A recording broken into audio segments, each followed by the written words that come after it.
हाय दोस्तों, कैसे हैं आप लोग? आप लोग अपनी तैयारी को अच्छी तरीके कर रहे होंगे और जो रिविजन्स का टॉपिक है उसको हम आपको बताते चल रहे हैं।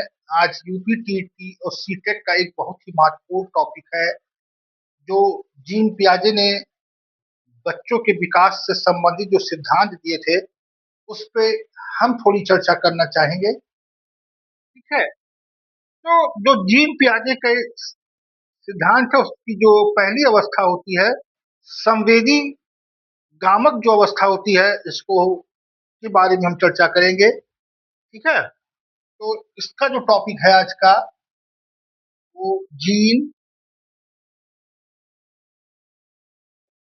प्याजे की संवेदी गामक अवस्था को हम देखते हैं क्या है ये।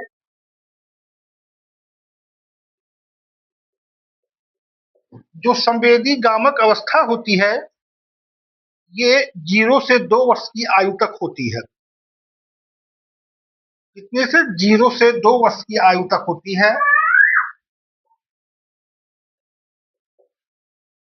और इसकी जो मुख्य विशेषता होती है इसमें जो बच्चा होता है वो इंद्रियों के माध्यम से सीखता है और शारीरिक गतिविधियों के माध्यम से सीखता है। इंद्रियों के माध्यम से कैसे सीखेगा? जैसे वो देखता है आंखों से, कानों से सुनता है, हाथ से छूता है, जीभ से चखता है और नाक से सूंघता है। इस अवस्था की विशेषता होती है। जो सीखने का तरीका है वो त्वचा से छू करके वो सीखता है, हाथ से पकड़ करके सीखता है। कोई चीज जब जीभ में डालता है तो उसको उसका स्वाद अच्छा लगता है, खट्टा होता है, मीठा होता है, बालक को कहे भले ना पाए लेकिन उसका अनुभव होता है। इसी प्रकार जो है वो आसपास की वस्तुओं को खोज करके सीखता है शारीरिक गतिविधियों के माध्यम से। ये संवेदी जो हमारी गामक अवस्था है उसकी विशेषता होती है। और जो इसकी मुख्य उपलब्धि होती है वो होती है वस्तु स्थायित्व, यानी कि ऑब्जेक्ट परमानेंस। ठीक है, इसकी जो मुख्य उपलब्धि है देख लीजिए।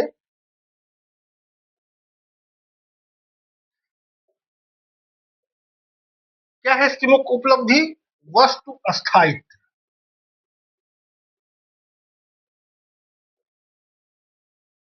इसको अंग्रेजी में हम बोलते हैं ऑब्जेक्ट परमानेंस। ऑब्जेक्ट,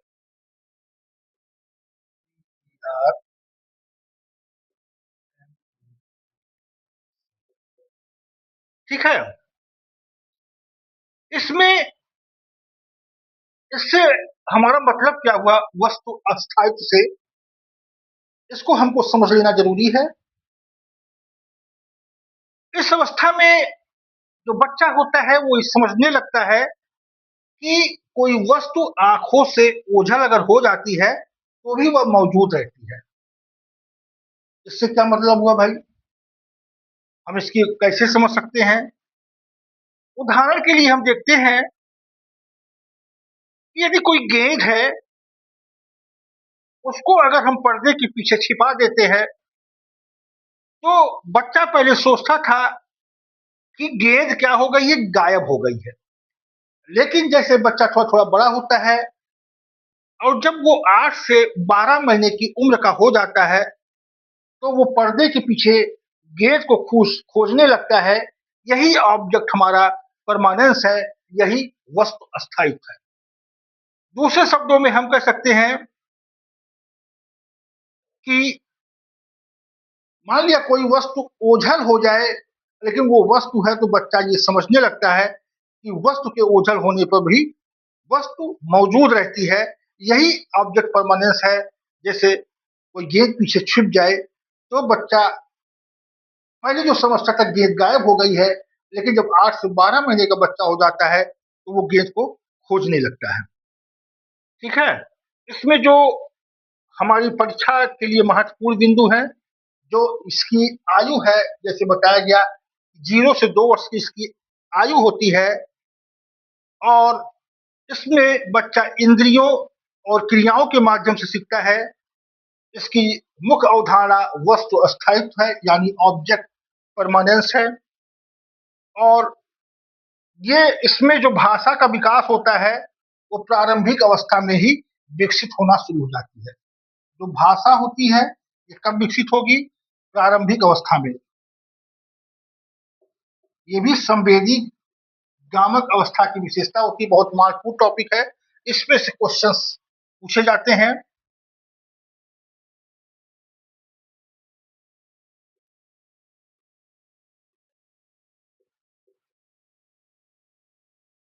विकास,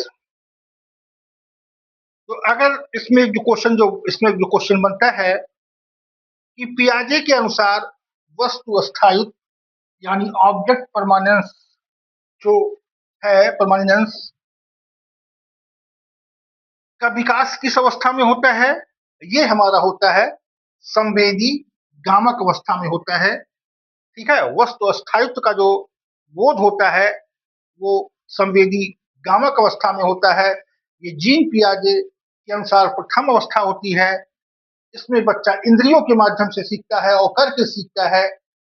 इसमें बच्चा ये जान जाता है कि कोई वस्तु ओझल होने पर भी उसका अस्तित्व बना रहता है। ठीक है, यही इस टॉपिक की विशेषता होती है। आशा है कि आपको ये टॉपिक पसंद आया होगा और आगे ऐसे ही और महत्वपूर्ण टॉपिक को समझने के लिए आप हमारे चैनल को सब्सक्राइब कीजिए। ठीक है, थैंक्स।